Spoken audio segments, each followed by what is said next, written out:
Welcome, folks. Welcome. It's going to be an action-packed webinar for the people that are joining us. Welcome, and we're going to give people a couple minutes to join in. In the meantime, drop a comment with where you're joining us from, like what part of the country you're in. Would love to. Always fun to see, where people are from. So drop a comment in the chat.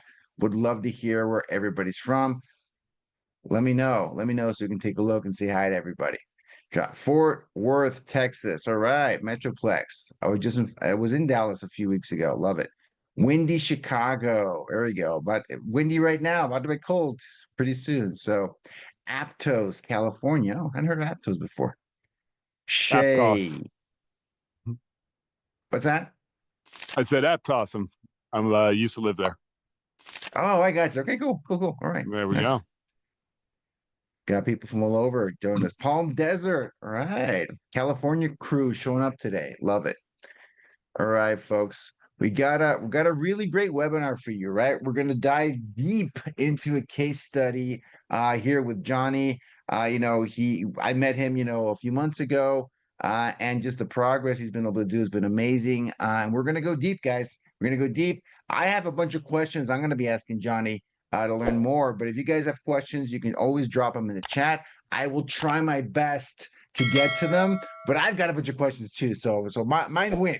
But we will try to get to everyone's questions in the chat if I don't already cover them or if I don't already have them on the list of questions. So even if you don't answer your question right away, be patient. Your patience is always appreciated. If we're not asking it live, it's maybe because I already have the question, doing it right. So we got Scottsdale, Arizona in the house.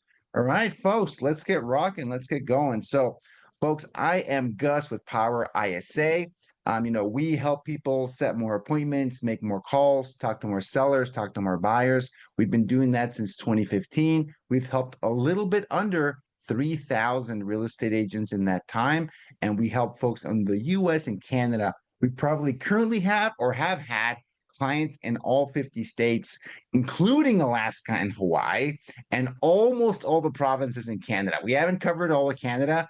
Come on, Canadian agents, step up. We'd love to work with you guys. But definitely the major provinces, everything from New Brunswick, Ontario, obviously, BC, Alberta, and all the major provinces, right? So love working with you guys. Let's jump into it. Today, we have a great guest. We have Jonny Wells. He's a successful real estate agent, only in his second year, Jonny? I haven't really been there that long. So second full year in real estate. Yeah, so really just killing it, doing a great job, as a prospector, as a real estate agent, and adopted this ISA model, inside sales agent model, and really took it to a super high level very quickly. So, Jonny was gracious enough to give us a little bit of time. He's a busy guy, he's a family guy, a lot of kids, successful business. So really appreciate it, Jonny. And he's willing to share, right? Come from contribution. I'm a big believer in coming from contribution, and that everything you put out there into the universe, you get it 10 times back. So Jonny, thanks so much for joining us. Why don't you give people a little bit of an intro, who you are, how you get started in the business. It's a really interesting story. And how did you get to the point where you decided you needed some help in making those calls? Go for it, Jonny. Yeah, where to start? So I'm here in Austin, Texas, but I'm born and raised in the Bay Area, California. Most recently lived in Santa Cruz for a few years, and my background was in orthopedic medical device and capital equipment sales. So I did that for almost 8 years. Was the absolute best at it, reached kind of the pinnacle of that career, and decided I wanted to, start running my own business. And so that's when I started selling real estate part-time while I was living in California. So I sold real estate part-time for 1 year in California, sold 12 million that first year. And I was also flipping houses remotely in DFW. So that was just kind of my breaking into real estate. Ex-wife wanted to get a divorce. And so then I was kind of hit with the situation where I could either be a part-time father to, our 3 kids, or I could be, a full-time father. And so we had no family or anything in California. They're all here in the Austin, Texas area. So quit my job, referred out all my real estate clients, came out to Austin, Texas. So now I'm a single father of 3. They're 6, 5, and 3 years old. And we're here in Austin, Texas. And as I mentioned, but really wanted to get back into real estate. I fell in love with it that first year. It really broke my heart to leave it behind in Santa Cruz. It was a great place to be. Really, really loved it there, and was having a lot of success early on, and was excited to keep that going. And so, about a year, almost a year and a half ago now, is when I got started, opened up shop here in Austin, Texas.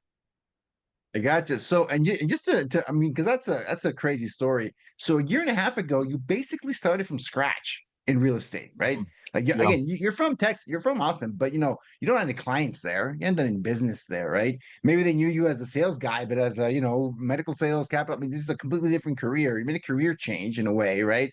And you changed cities, okay? And you Hmm. got 3 kids in tow. And everything is piling up here. You had to make money, you had to succeed or else, right? I mean, that was no other option. Failure was not an option for you. What was your strategy to get started in a brand new city, starting from scratch? But you had that experience. You'd done sales before, right? Not a ton of Yeah. real estate, but you'd done some real estate before. What was your strategy to get going ASAP?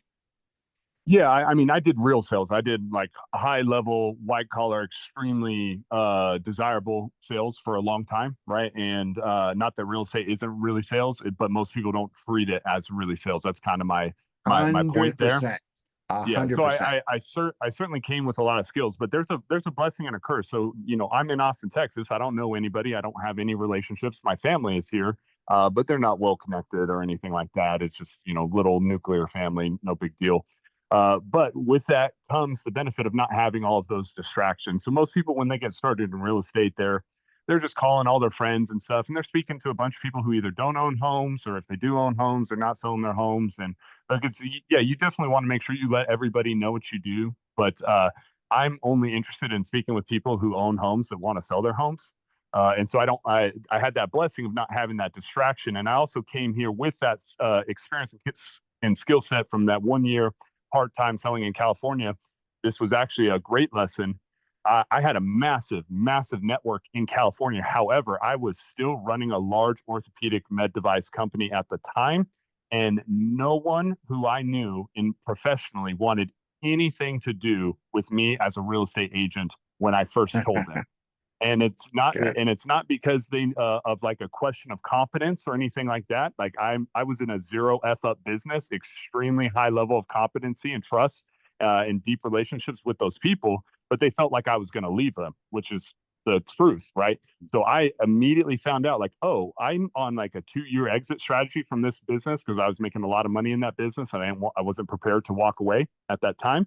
And so that 1 year part time selling in Santa Cruz uh, uh, area was completely all cold prospecting as well. I knew that I had to leave Interesting. all. Okay. I left all of my personal relationships alone. Nobody wanted anything to do with it.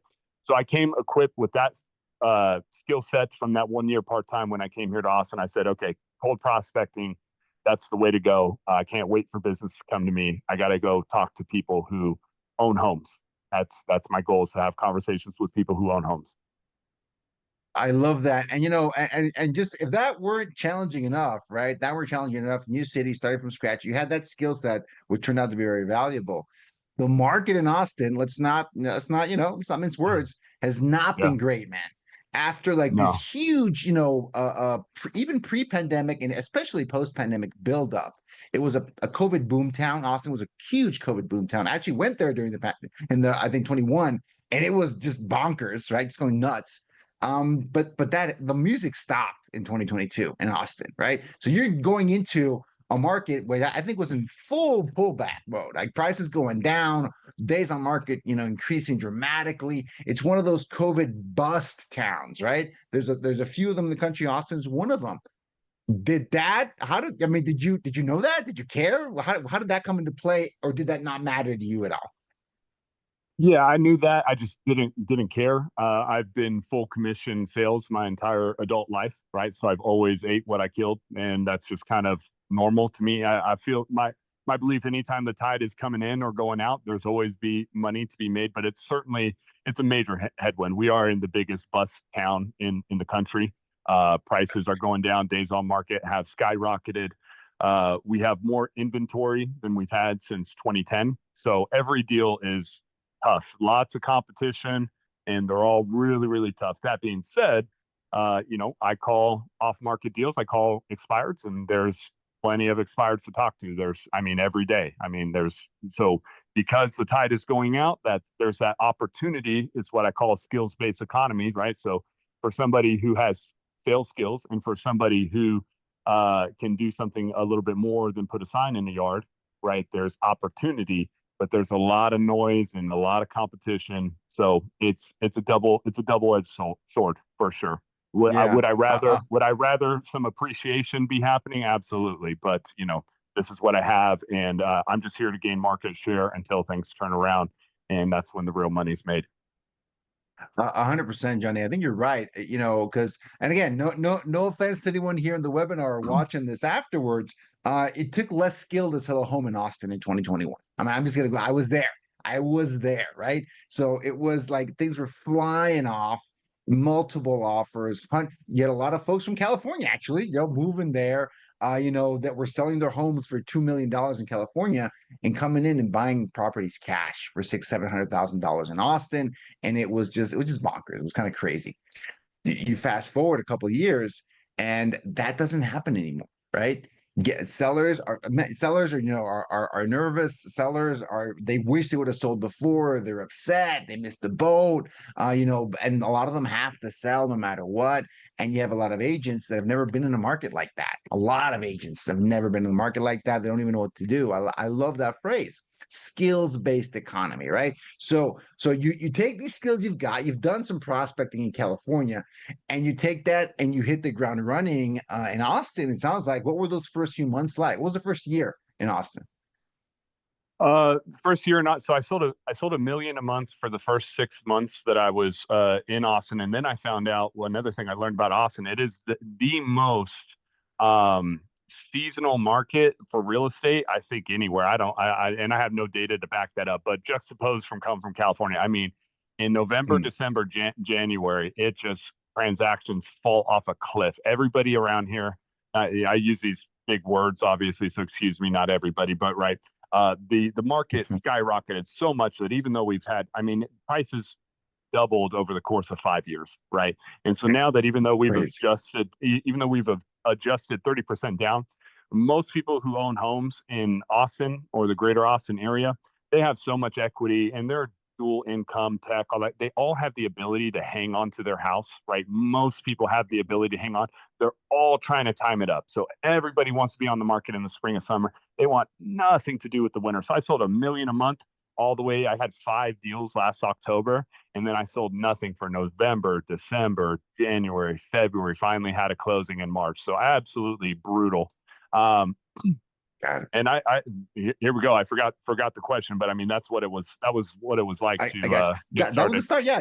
The Yeah. question was, how'd you start? And then let's transition into, you find out about this ISA model, right? You're like, hey, what was the drive? What was the spark that said, you know what, I need someone to help me out with some of these calls? What was that about? And how'd you go about that process? Yeah, I've always believed in leverage. I mean, when in my orthopedic business, I had a team of people who worked for me, so I always knew that I wanted that. That overhead, if you want a local Austinite, that's a pretty massive commitment, right? To find someone who can do that for you. So, that was kind of, I was putting it out a little bit further. A couple other things. I mean, I still have a huge chip on my shoulder, right? I was making 500 grand in med device and real estate, and I left that all behind for the benefit of my family, right? So I've taken huge financial hits, and I want to get back there and beyond much faster. So I'm committed to grossing $1 million next year, and so I need $1 million plan. So there's not enough hours, and so then I also have this other artificial constraint. I'm a single father of 3 kids, and it's important for me to be present for them in the evenings. And there's a lot, they're little kids. There's a lot that goes into it. I mean, the amount of emails I get just from their schools, it's just painful. So all these constraints, there's just not enough hours in the day for me to get it done. So I need I need something else. And so when I came across your model exactly, I knew it was going to be a perfect fit for me. I felt extremely confident before even jumping into it. And then it was all confirmed as soon as I got started with it. I got it. I love that because you had a plan, you had big goals, and you figured out that hey, you need leverage to achieve those goals, right? Doing it solo can only get you so far. You launched, you had some initial success, okay, great, and you decided to try this model and help you add leverage to your business. 100%, I'm on board. I'm seeing that process. So you find out about PowerISA, you sign up with us, you get started. And then what happens? Because I think people here, like most people are here, they're here because they see you've gotten a really amazing result, right? 6 listings in the first month and a half, 5 weeks. That's amazing, right? So, and that's and let me be clear, people that are curious, that's a home run. That's not a typical result, right? But I hope that you're getting the impression, as I did when I talked to Jonny the first time, that he's got a lot of things going for him, right? He knows what he wants, knows what he's doing, has done sales for a long time. And sometimes they're agents that just need leverage because they have a system that works, right? They know how to talk to sellers. Adding leverage is how you can get these really extraordinary results. And I think Jonny's one of those people. So, Jonny, you got that ISA, and walk us through the first 30 days because you guys just knocked it out of the park the first 30 days. What was that like? Yeah, I think the best thing was just before getting started with y'all, you kind of helped me set some expectations of what it might take. And the biggest thing was I was asking you for resources based off of like, okay, how do I bonus these people, and like what hours are the best hours for them to work, and like how do I make sure like I know I'm paying them the $6 or $7 an hour or something. Like, am I paying them enough? Like, I don't understand like how great of it. Like, I just want to. Are they going to be happy? Are they going to be motivated? All this kind of stuff. And so I immediately came to the realization that uh, I need to make my ISAs my absolute priority for at least the first month when they come on. Got it. So I wiped my calendar clear of just everything else and gave myself all my other metrics. I gave myself complete forgiveness. I said, I need to focus on making this work. I need to focus on solving problems, providing them with clarity, scripts. What time are you doing what? I need to be in the trenches. So I just completely cleared my calendar. But what happened was, I mean, I had 3 listing appointments a week for the first month, from I love the that. initial jump from like the second or third day on the phones. Yeah. I love that, and so now let's go into the next level of detail. What is it that they were calling, and what was walk us through a typical day within that first month? What were you doing with them? Like they're on the phone, boom, and what was your role in that whole process, and what were they calling for you? Yeah. So we started calling with brand new or we started calling old expireds. That's what we Love started it. with. And again, I just have an abundance of those, right? I have a couple thousand over the past couple years. So a couple thousand old expireds. Are what I'm used to working. So I think it's important to be a player coach. So I'm in there with them, and I know how to respond to those objections. I know how that script goes, right? So I wanted to start with what I knew, right? So that was the first focus. The other is you're kind of balancing this how tough a lead is to convert against also what's your contact rate. So these are kind of a couple things. And felt, I, what I think I've heard is that conventional wisdom is that you want to start them off on easier leads and get higher contact rates and more practice. I don't think that's correct. I wanted them on. I didn't start them on the brand new expires. I didn't start them on the toughest ones. I thought that the old expires was kind of the sweet spot, right? We're increasing our contact rate a little bit compared to the new expireds that are more competitive to get on the phone, but it's I not heard it. as high of a contact rate as somebody who's just not getting targeted at all, like a random circle prospect. However, there's more intentionality. They've risen their hand and said that they want to sell their home at some point in time relatively recently. So I thought that that was the sweet spot, and it turned out to be correct because really, honestly, this pitch is such an easy, great pitch. It's not hard. We think of being prospecting on the phone as being a really hard thing to do. Their only job is to call the prospect, find out if they own the home, find out if they're interested in selling the home, and have them talk to their expert. And what I found is that the expert pitch, talk to my expert, is actually a great pitch. It's an easy pitch because it immediately conveys credibility, right? I have people who aren't knuckleheads calling you they clearly they worked for me, right? So that immediately establishes credibility. Number one, that credibility brings up their curiosity, like who is this guy that they're calling on behalf of? And again, they have to be like not knuckleheads. If you got someone calling with like a horrific accent from a country 12 hours by plane, you're going to have some different challenges there. That doesn't convey credibility. So now I'm conveying credibility and increasing their curiosity. And if anything, if they do anything, if they read my script or not, or if they just say, "Hey, look, you got to talk to my guy. He is the man. I'm telling you, he's so good at what he does. I promise it won't be worth your time." If they literally just said that, 90% of the people who they get to that point in the call with that actually do want to sell their home will take a call with me. So it's actually a really easy pitch. And then the last thing that it does, remember, we're talking about contact rate versus intentionality. Since we have that higher level intentionality, my ISAs, they're bonused on production. And so now I have deals that are happening sooner in the pipeline that they can get excited about, that I can talk to them every week. Like I'm actually going on these listing appointments, and whether we're listing them right now or we're listing them in early spring, like they have this big pipeline already. And so they feel really good about it. And if we were just calling circle prospecting only, which we do now as well, they would have more contacts and they would have more shots on goal, but the intentionality would be lower. And so they wouldn't have this pipeline and bonuses that they're really excited about. I love that, and I love the way you laid it out, because I think that that's a great, spectrum, intentionality, and for folks that might not be familiar with that, on one end of that spectrum would be something like circle prospect, which is calling the phone book, right? You're drawing a circle in an area, just calling the phone book and trying to find people that might be thinking of selling, right? That is the lowest converting activity you can think of, because it's like door knocking, similar activity, right? On the other end of the spectrum of that intentionality for folks would be the brand new expired, the brand new for sale by owner. Like people that are literally trying to sell their home. They're trying to sell their home and they either canceled the listing, let the listing expire, or they're trying to do it on their own, right? Or some combination of the above.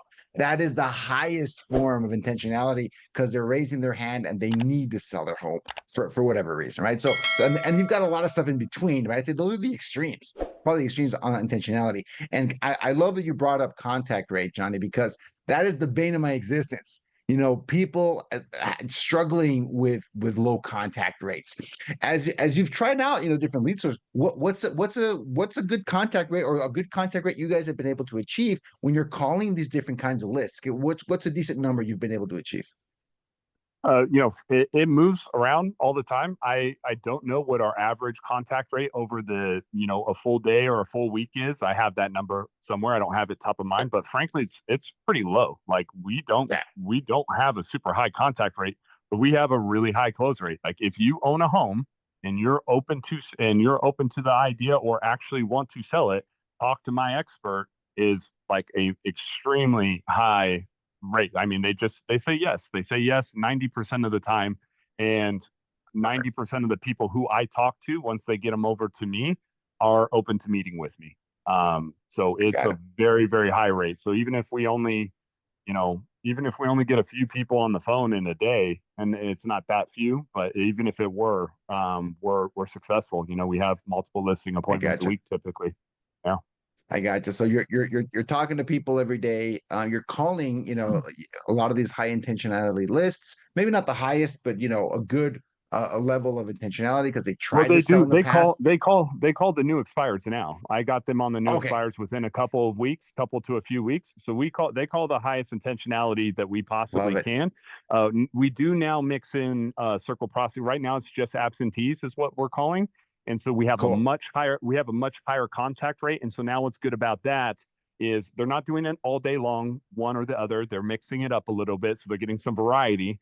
They get to switch over to absentees, really increase their contact rate. So now they can sharpen their skills even more. The intentionality goes down quite a bit, but they feel good because they love it. They're getting more phone pickups. So it's a good balance. We're experimenting, but I think that's the goal moving forward is always going to be a mix. But we're going to call the highest intentionality all the time. It doesn't take skill. People judge me on the phone way more than they judge my people, because they understand that my guys, they work for the guy. So they can say ums and ahs, they can make mistakes. People don't care. They're totally okay with it. When they're talking to the end user, they're like, why should I list with you? They want to get right to the meat and potatoes. So they judge me a lot harsher. So it's really actually not a tough, it doesn't take as much skill as what people think. I got you. No, yeah, 100%. I agree with you. And that handoff, Jonny, I see a lot of people. A lot of people try ISAs. A few of them might even be on here on this webinar or watching this after the fact. They tried the ISA model, it didn't work out for them. One of the biggest mistakes I see, probably number one, other than unrealistic expectations in general, right, is that they want their ISA to only hand off transaction ready clients. If they're ready to sign, ready to meet with me, I want to talk to them. If not, I don't want to talk to them. And the process you're describing is the opposite of that. If I'm understanding it correctly, you're saying if they own a home and they have any kind of desire to sell, I want that. The next question is I'm asking it, right? Like hand off the person. That sound accurate? What's your thought process behind that? And what does that handoff typically look like? Is it just own home, want to sell, hand them over to Jonny? Yeah, we experimented for all of a day and a half with when it comes to qualifying people, and I said absolutely not anymore. After just a few, like we tried to have a couple few things, and I said nope. If they own a home and they want to sell, get them over to me. And if that's all I did all day was talk to people who own homes and would like to sell it, regardless of whether they're able to or when or anything else, I will have just more money than we could possibly need if I'm talking to those people all day long. If it's just call after call after call being sent to me, they're just too complex, and my market is too complex with the way prices have come up and crashed down and seasonality, all these things. It's too complex for me to give that over to anybody else anytime within the relatively near future. If we ever add any of that, it'll be as their skills are ready for it, but it's just completely unnecessary. All you want to do is talk to people who own homes and might be willing to sell it. That's it. I love that, and we like to call that the shaking the tree model. Shake the tree. Hmm. When it's cold prospecting, cold calling, the ISA is more in a lead generation role. Like they're Yeah. generating leads. They're generating leads. And what is a lead? I love that description. Homeowner that wants to sell. Period. Everything else is, Yeah. you're adding unnecessary complexity. Too many things that go wrong. And we'll try to narrow it down to that, right? Homeowner wants to sell and you've got their contact information. It's really simple. I, Like get I those love three I things, love hand them off to you. I love when my guys have a call that's like 90 seconds long. Love it. We have the script takes a lot, and the script can take a lot longer than that. But when you hear somebody and you can tell that they're like you feel busy on the other end of the phone, and you just acknowledge that, hey, I can hear you're super busy. Is that okay if I just tell you the reason I called? Boom, hit them with the pitch. Would it be a big and then would it be a problem for you to get your home sold here in the next year or so? What do you think? Like, no, wouldn't be a problem. Awesome. Well, hey, you need to talk to my guy. Can I set that up? Sure. Boom. Get off the phone. Like, love it. It's the best. Easy peasy. And you guys are calling different lead sources. Jonny, is that, for example, the absentee, is the pitch different to them? Hey, you want to sell your home? I got my expert that can help you with that. Is the pitch, does it change if it's an absentee versus an You expired? know, it changes very little. Like, it's damn near the same thing. I want to Yeah, keep it as simple as possible. And like, hey, I see yeah, you own the home here. Like, are you interested in selling it? Like, it's not a whole lot more. When you get more complex, it's just not necessary. It's not necessary yeah. at all. If you own a home, would you consider selling it? By the way, my guy's the best. That's not what they say, but if that is what they said, that would work. That's what I'm trying to convey, right? So we have more artful ways of saying things. We have more artful ways of bringing them, leading them through a conversation. But if they just said those things, you would have success. I love that. I love that. Great. And let's get into a little bit of the tech details. What are you guys using to make the calls? What tools? What data? People are always curious about those things. I tell folks, those things matter. But what we just talked about is the game. Like that's the game. Everything else is, it helps. But if you don't have the right, approach with these leads, you don't have the right handoff. I don't worry about the dialer and the data, and everything. But I think people would love to know that. Tell us, what are you guys using to make those calls, and where you get your data? Yeah, so I was in Vulcan, so I started with what I knew. So I bought extra, licenses, right? And so we're all in the same Vulcan, and there was a lot of learning there to figure out how to manage that in Vulcan. And then since we moved to a lower intentionality lead source, which is absentees or circle prospecting, that's when you want to have a multi-line dialer. You really do only want to be on a single line dialer when you're talking to people with a really high intentionality, because when they answer the phone, they need to feel like you are calling them about their property, right? So there can't be an or ah or pause when you're trying to, you answer too slow, or you mess up their name, or you mess up the street name. You need to have that person's name and the property address top of mind when before they answer, right? So you really need to be locked in just one single dial for the really high intentionality leads. But now we use Mojo because of for the purpose of a triple line dialer. I experimented with some other multi-line dialers as well that were just not user friendly enough, right? They are just more enterprise level. And I immediately said, oh, well, this is way too complex. Like, complexity is the enemy of execution, right? So now we use Mojo when we're doing the higher intentionality leads. And we're now in the process of switching to Mojo completely. So now we're doing Vulcan data is being ported into Mojo. So I'm still using the Vulcan data in Mojo, and I will experiment. Now that's bringing up my costs a lot because I'm paying, I have one business partner as well. So we've got like 4 people in Mojo, 4 people in Vulcan. I'm spending like $1,500 a month just on those things, right? So I will most likely move away from Vulcan and, either do Mojo's data or a different company's data at some point, but that's not super important, right? That's if you're using bottom line, if you're using Vulcan or Mojo, both work plenty good enough. Get started, do the thing. If you're calling high intentionality leads, be single line dialer. If you're calling lower intentionality, use a multi-line dialer. I got it. I love it. And tell me, Jonny, I mean, what's been the experience, working with PowerISA? How did we help you guys out? What has that been like? How's that process gone? Yeah, you guys have been great. You're always there, answer my questions. People take my calls, right? And I do ask questions, and so I've been really blown away by that. I was really especially happy with the interview process. The first interview I did with you guys, we had 4 candidates back to back to back.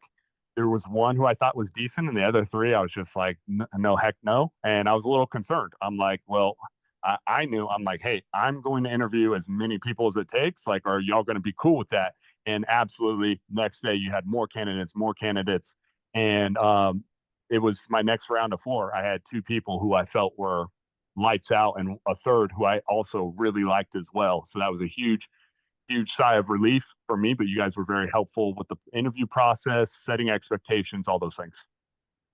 Yeah, and one thing I have to say, that kind of stood out for me was that you were in my coaching sessions too, right from the start, before you even get started, right? Like, hey, Gus, I want to hear more about this. I bonus questions, goal questions, metrics, and you were in there asking those questions. And I wish more people, even our own clients, I wish more of our own clients did that, because you were getting, you were using all the resources. I don't think you left any stone unturned. You're getting all the information, but here's the biggest thing, right? A lot of people absorb a lot of information, but then they really take a long time to execute, or if they execute at all. Information accumulation is a problem. Like, I think a lot of agents, I don't think their problem is they don't have the right information, is that they don't actually take action. So I think you guys took action immediately. As soon as you pick something up, you were out there just giving it a shot and trying it. So I think that's a big difference, right? So tell us where you guys are at right now. Like, you've been rolling with this model for a few months now. Have your results gotten better? What does the team look like now? Because initially, actually, there's another thing I want to talk about. You started with 2 hires. That's also unique. That's not common. You got 2 people in the role, and tell us how that went, and what are the pros and cons of that? Yeah, I think I'd like to start with the latter half of that question, because this is really on the tip of my tongue, the few things that I think are really the most important. So you mentioned me also being on the coaching calls with you beforehand and talking about bonuses and things like that. A lot of people, in my perspective, I think they think of this just as like a cost and return analysis. Like, okay, if I spend this much money a month, then I have this person. And it's just so important to recognize that you have to bring anyone who works for you, you have to bring them into your vision, and you have to create an incentive structure that engages them and makes them thrilled to work for you and with you if you want to be successful. So the bonuses, I guess maybe we'll get back to that, is super important. One of the most important things I did was hire two people to start. So I would tell anyone and everyone, like, you got to hire two people to get going.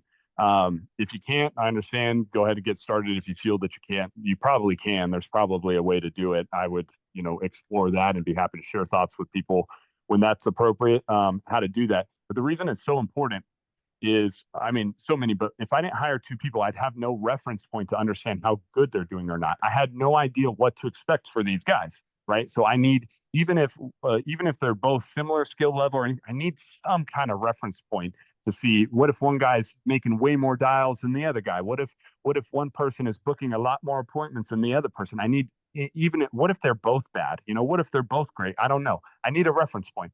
So I was absolutely committed to hiring two people, and it was the best thing. And you and I have discussed this, because I hired two people.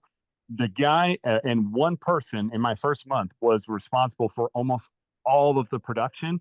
And the one Yeah. who wasn't, I felt was better during the interview process. And I also thought he had more potential in the first week as well. Even in the first week, he thought he was more coachable, everything. But the other guy had all the production. And so if I didn't have that, I would have no idea what to look for, how to adjust. Hiring two people was the most key thing that we did. I think that's such a good point because, and to make it real for folks, sometimes during the interview process, and like Jonny said, oh my goodness, both these guys are amazing. Like, I can't even tell who to hire. That problem only exists in the interview. Like, and you get them on the phone for a couple of weeks, that problem's gone. Like, you'll know it's never going to be. Again, I've been doing this for a long time. I've hired thousands of people into this role. You're never going to have a situation where people are tied in the interview and like a month in, they're still tied. It just doesn't happen. These are people, right? Not cogs in the Yeah. machine. These are people. Yeah. They got to go execute. And this job is hard enough to where a really strong interview, gives you some information, maybe gives you, I'm going to be generous, maybe 20% of the information you need in the interview process. Skills. They show you some skills. Get them on the phone, you're going to get the other 80%. There's no other way in this role. There's no other way. I get, this, and there's other roles you can interview for, the tests and the psychological one, all these for sure. Not cold calling. Like, not just not. It's the execution is so hard. You got to get them in the role and make it happen. So Jonny, that was I think, because most people go through this, Jonny. I'll be honest with you. It's just they do it was it sequentially instead of in parallel. They'll hire one, doesn't work. They'll do the same thing you did. It's just that it's going to take longer. They're going to have the same kind of thing going to happen. It's just going to take way It's going to longer. take it's going to to take figure way out. longer. It's not twice as long. It's exponentially longer. It's four times as long. But this is one of the bigger problems in real estate. This is a hobby business for most people. It's not an actual business. They don't treat it like the real estate is the only business that doesn't start off with debt typically. Most people who get started off in real estate, they wait till they get big checks, and then when they get big checks, that's when if they reinvested in the business, that's when they do. If being the operative word. So every other business, you take out a big loan, you're not making any money when you first open your doors, anything, right? Most businesses start off with debt. So that's number one. But you also mentioned people who have tried it and it didn't work out for them. I hear the same thing for people who don't have an assistant, right? And even if they're a very successful agent, sometimes they'll say, I hired one and it didn't work out. And so great. So you're never going to have an assistant ever. You're always going to be the person who does everything because you tried one time, one data point, and it didn't work. And by the way, how good of a leader are you? How much did you coach them? How did you interview? Right? How many people did you interview? How did you bonus them? How did you structure all that kind of stuff? It's the same thing for an ISA. And that's why it's so important to hire two, because I'm not above those kind of creeping feelings and thoughts that, oh, maybe this isn't the right thing. Like, everybody has that, right? So if I hired just the guy who I thought was better, and I poured in all of my time for a month into that one person and got no production, maybe I would be thinking that, maybe this is just not the thing.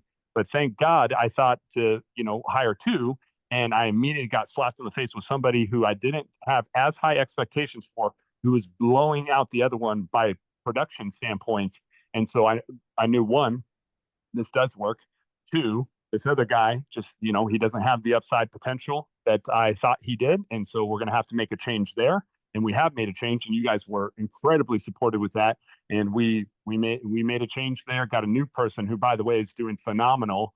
and Love we'll be matching every bit of expectation I have for the other person. So I got two it. A players now because of that.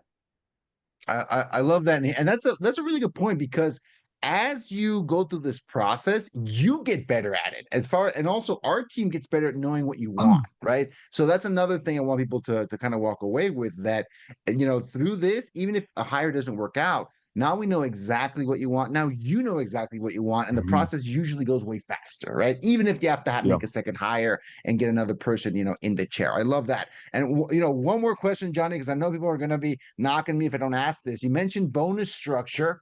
You're killing it with your ISAs. I'm sure everyone here wants to know if you can give us a little bit of information on what those do you have like is it like a daily goal, weekly goal? What are your metrics and how do you bonus on those metrics for your team? Go for it.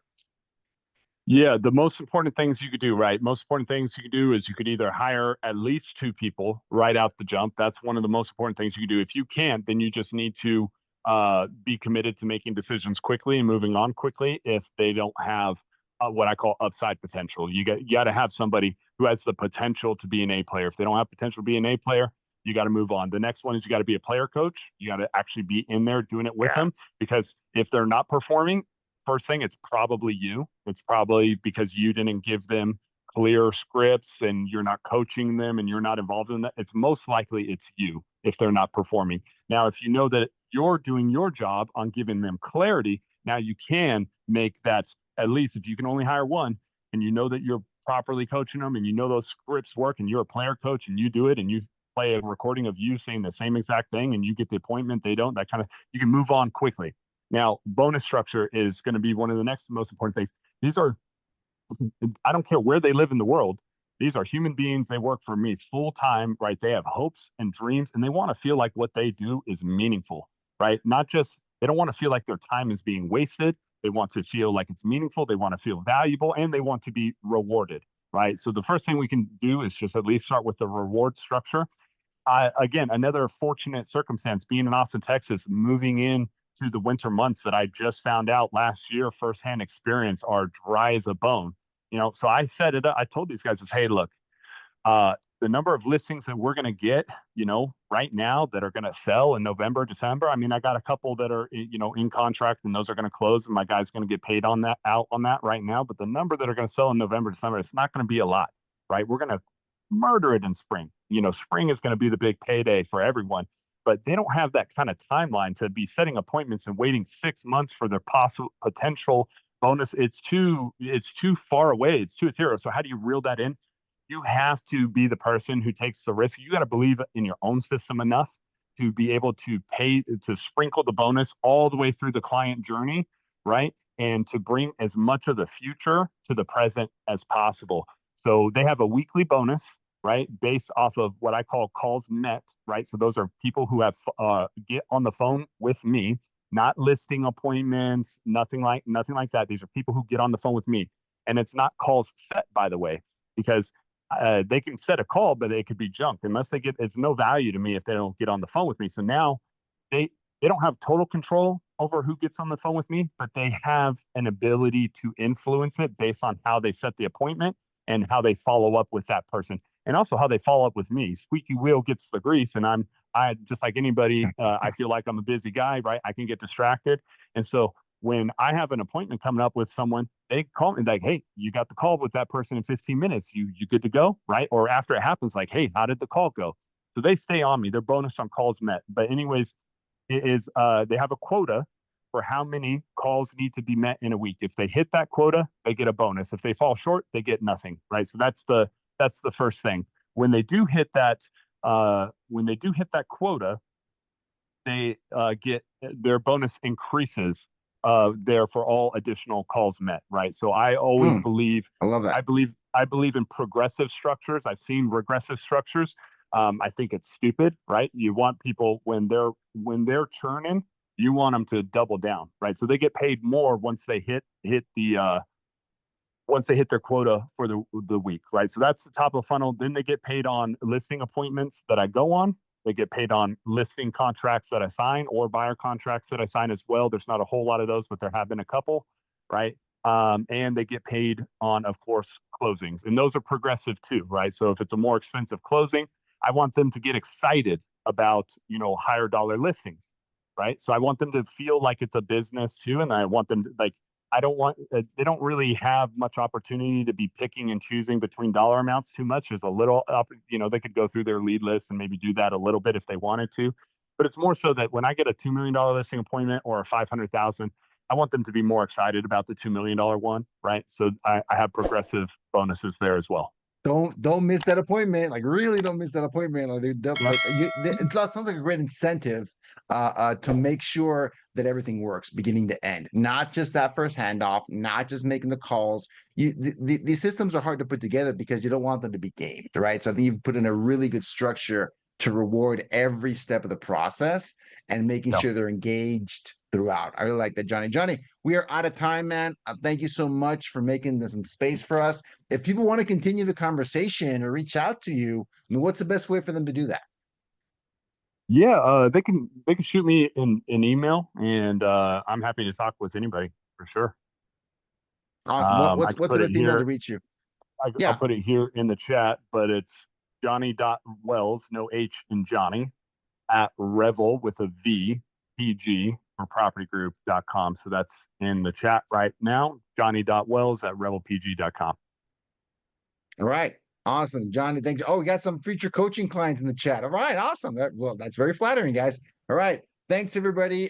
This has been a tremendous session. I hope you learned a ton from this. I learned a lot of stuff from this myself, and I've been doing this for a while, so I love it. Nat, the recording will be available. I think it'll be available by tomorrow on the Lab Coat Agents YouTube channel and within the Lab Coat Agents group, open to all 200,000 of you guys to check out on demand. So thanks, everybody. Appreciate you guys.